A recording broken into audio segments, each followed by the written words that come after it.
সকল ছাত্রছাত্রীদের আমার ইউটিউবে সকলকে স্বাগত জানাই। আগের দিন আমি যতটুকুনি তোমাদের ভিডিওটা দিয়েছিলাম তার পরবর্তী যে সেকেন্ড যে পর্বটা সংবিধানের যে রচনা এবং তারপরে ভারতীয় পলিটির বা ইন্ডিয়ান পলিটিক্সের যে বিষয়গুলো রয়েছে পলিটির, সেগুলো পার্ট বাই পার্ট আমি আলোচনা করব। তো আজকের যেটা রয়েছে তোমার ভারতের অন্তর্বর্তীকালীন যে সরকার, সেই সরকারের আমরা এগুলো দেখব। অন্তর্বর্তীকালীন যে সরকার গঠন হয়েছে সেই সরকারের যাবতীয় বিষয়গুলো কিন্তু আমরা আজকে পড়ব। ওকে, তো এইখানটায় যে বিষয়টা রয়েছে সেটা হচ্ছে তোমার অন্তর্বর্তীকালীন যে সরকার যে কিভাবে গঠন হয় এবং কারা কারা ছিলেন সেই সম্পর্কে আলোচনা করব। তো অন্তর্বর্তীকালীন যে সরকার যারা ছিলেন, তার আগে যে ব্রিটিশ সরকারের হাত থেকে ভারত স্বাধীনতা পাচ্ছে এবং হস্তান্তর প্রক্রিয়া 1946-এর 2 সেপ্টেম্বর, ঠিক আছে, অন্তর্বর্তীকালীন সরকার গঠন হচ্ছে এবং মূলত সদস্য নির্বাচিত হচ্ছে গণপরিষদ থেকে এই সরকার গঠিত হচ্ছে। এবারে যে সরকার যারা যারা ছিল সেই সময়, যেমন বিদেশ মন্ত্রী ছিলেন নেহেরু, JL নেহেরু, জওহরলাল নেহেরু। স্বরাষ্ট্রমন্ত্রী ছিলেন বল্লভভাই প্যাটেল। খাদ্য কৃষি ছিলেন রাজেন্দ্র প্রসাদ। বাণিজ্যে ছিলেন ইব্রাহিম ইসমাইল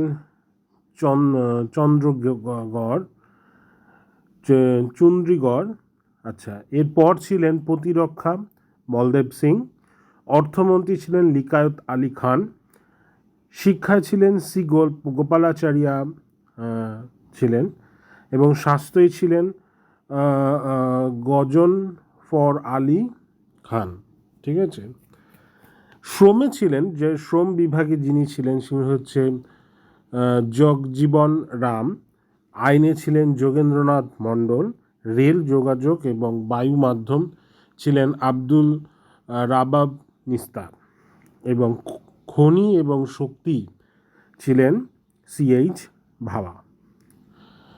এবার যদি আমরা আসি যে আমাদের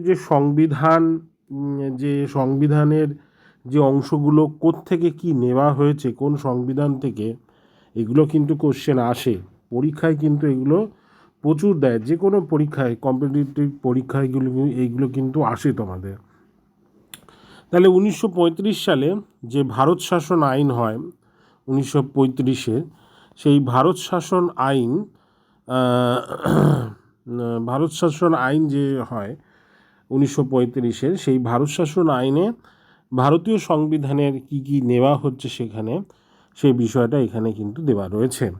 তো এখান থেকে কী কী নিচ্ছে, ফেডারেল স্কিম, আমাদের যে ফেডারেল স্কিম আছে সেটা, গভর্নর কার্যালয়, বিচার বিভাগ, পাবলিক সার্ভিস কমিশন এবং জরুরি বিধান, এইগুলো কিন্তু ভারত সরকার আইন থেকে কিন্তু নেওয়া হয়েছে। এবং মার্কিন যুক্তরাষ্ট্রের সংবিধান থেকে কী কী নেওয়া হচ্ছে, মৌলিক অধিকার, বিচার বিভাগীয় স্বাধীনতা। এইখান থেকে কিন্তু কোশ্চেন দেয় যে মার্কিন যুক্তরাষ্ট্র সংবিধান থেকে কী কী নেওয়া হয়েছে। এইখানে অনেক স্টুডেন্টই আমাকে বলে যে স্যার এটা কীভাবে মনে রাখবো। এর মনে রাখাটা একটা ফর্মুলা হচ্ছে, এই একটা ছক করে নাও, করে তুমি যেখানে পড়ছো সেই টেবিলের সামনে এটা রাখো এবং প্রতিনিয়ত এটাকে দেখো এবং পড়ো এবং দেখো, তাহলে দেখবে একটা সেট তোমার হয়ে যাবে। তাহলে মার্কিন যুক্তরাষ্ট্রের কাছ থেকে কী কী নিয়েছে, মৌলিক অধিকার, বিচার বিভাগীয় স্বাধীনতা, বিচার বিভাগীয় পর্যায়ে রাষ্ট্রপতির অভিশন, সুপ্রিম কোর্ট হাইকোর্টের বিচারপতির অপসারণ এবং হচ্ছে উপরাষ্ট্রপতির পদ। অস্ট্রিয়া থেকে কী নিয়েছে, অস্ট্রেলিয়া থেকে যুগ্ম তালিকা, ব্যবসা বাণিজ্য এবং মেলামেশার স্বাধীনতা, সংসদের উভয় কক্ষের যৌথ অধিবেশন। কানাডা থেকে কী নেওয়া হচ্ছে, একটি শক্তিশালী কেন্দ্র বিশিষ্ট ফেডারেশন, কেন্দ্রের হাতে অবশিষ্ট ক্ষমতা ন্যস্ত করা, কেন্দ্রের কর্তৃক রাজ্য সরকারের নিয়োগ, সুপ্রিম কোর্টের উপদেষ্টার এখতিয়ার। আয়ারল্যান্ড থেকে কী নিচ্ছে, আয়ারল্যান্ড থেকে নিচ্ছে রাষ্ট্রীয় নীতিমালার নির্দেশমালার নীতি, যাকে ডিপিএসপি বলা হয়। রাজ্যসভার সদস্যদের মনোনয়ন, রাষ্ট্রপতি নির্বাচন পদ্ধতি। রাশিয়া থেকে, মানে সেই সময় যারা সোভিয়েত ইউনিয়ন ছিল, সেখান থেকে কী নেওয়া হচ্ছে? মৌলিক কর্তব্য, প্রস্তাবনা, ন্যায় বিচারের আদর্শ, এইগুলো নেওয়া হচ্ছে। যুক্তরাজ্য থেকে নেওয়া হচ্ছে কি? সংসদীয় সরকার, আইনের শাসন, আইন প্রণয়ন পদ্ধতি, একক নাগরিকত্ব, মন্ত্রিসভা ব্যবস্থা, রিট এবং সংসদীয় বিশেষাধিকার এবং হচ্ছে দ্বি ক্ষমতায়, ঠিক আছে, দ্বিকক্ষ ক্ষমতায়। জাপানে কি ছিল? জাপান থেকে আমরা কি নিচ্ছি? জাপান থেকে আমরা নিচ্ছি আইনের দ্বারা প্রতিষ্ঠিত পদ্ধতি।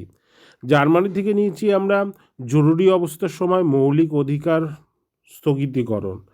দক্ষিণ আফ্রিকা থেকে নিয়েছি কি? ভারতের সংবিধান সংশোধন পদ্ধতি, রাজ্যসভার সদস্য নির্বাচন। ফ্রান্স থেকে নেওয়া হচ্ছে কি? প্রজাতন্ত্র এবং প্রস্তাবনার স্বাধীনতা, সাম্য, ভ্রাতৃত্বের আদর্শ।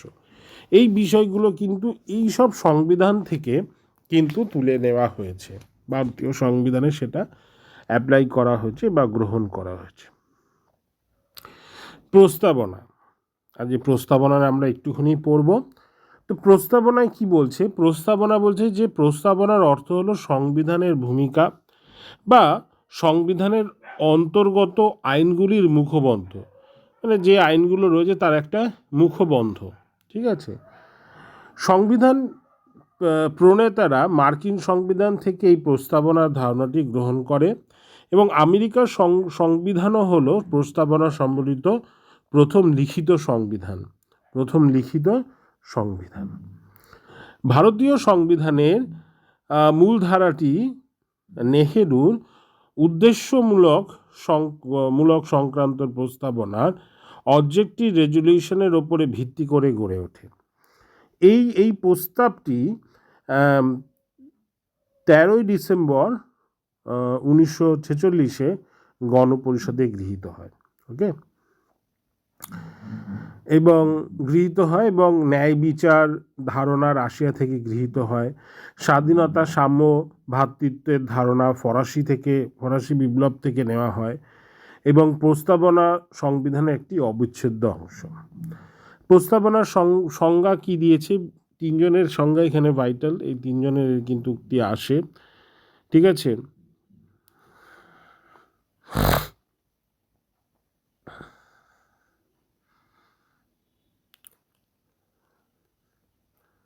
আচ্ছা, N.A. পালখিভাল তিনি কি বলছেন যে identity card of the constitution, ঠিক আছে। K.M. মুন্সি কি বলছেন? Political horoscope of the Indian constitution. আর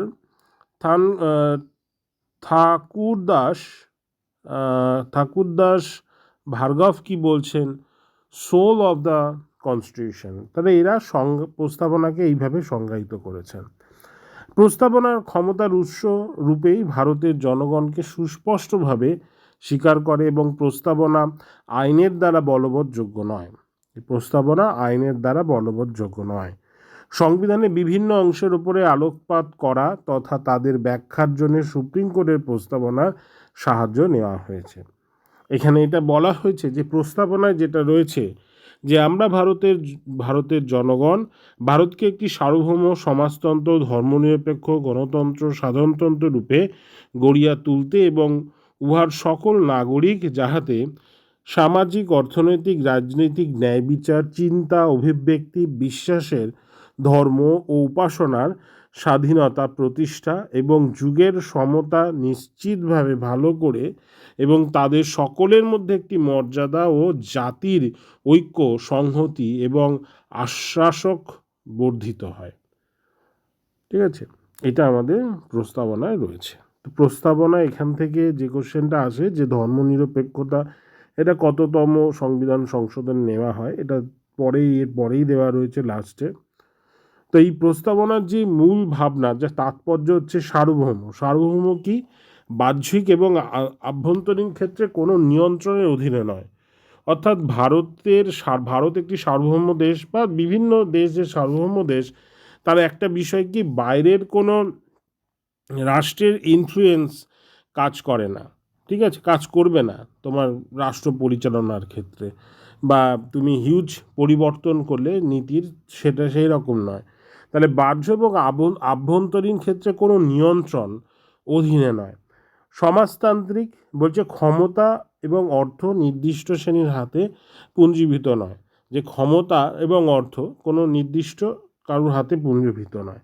ধর্মনিরপেক্ষতা, রাষ্ট্রীয় ধর্ম হিসেবে কোনো বিশেষ ধর্মকে স্বীকৃতি নেই, মানে রাষ্ট্রীয় ধর্ম বলে ভারতের কিছু নেই। গণতান্ত্রিক, জনপ্রতিনিধিরা নির্বাচিত হন গণতান্ত্রিক উপায়। সাধারণতন্ত্র প্রজাতন্ত্র কি, যে রাষ্ট্রপ্রধানের পদটি বংশানুক্রমিক নয়, ঠিক আছে, বংশানুক্রমিক নয়, আমাদের যে রাষ্ট্রপ্রধান তার বংশানুক্রমিক নয়। এই প্রস্তাবনা সংশোধনীতে কি বলছে, যে 1973 সালে সংবিধান কেশব আনন্দ ভারতীর মামলায় সুপ্রিম কোর্টের রায় দেয় যে প্রস্তাবনা হলো সংবিধানের একটি অংশ বিশেষ, তাই 368 নম্বর ধারায় অন্তর্গত সংবিধানের সংশোধন পদ্ধতি এই অংশকে সংশোধন করা যাবে। পরবর্তীকালে মৌলিক কাঠামোকে পরিবর্তনে অসাংবিধানিক বলেও গণ্য করেছে। সংবিধানের প্রস্তাবনাকে 1976 সালে 42তম সংবিধান সংশোধন, এটা ভালো করে মাথায় রাখবে, এটা খুবই ইম্পর্টেন্ট লাইন, যে 42তম সংবিধান সংশোধনের মাধ্যমে একবার সংশোধিত করা হয়েছিল প্রস্তাবনাকে। এর মধ্যে 3টি নতুন ভাষা সংযোজন করা হয়, ঠিক আছে, 3টি নতুন ভাষা, এক হচ্ছে সমাজতন্ত্র, ধর্মনিরপেক্ষতা আর সংহতি। এই 3টে ওয়ার্ড কিন্তু 42তম সংবিধান সংশোধন 1976 সালে এটা করা হয়, ঠিক আছে, ওকে। তো এইটুকুনি তোমাদের দিলাম।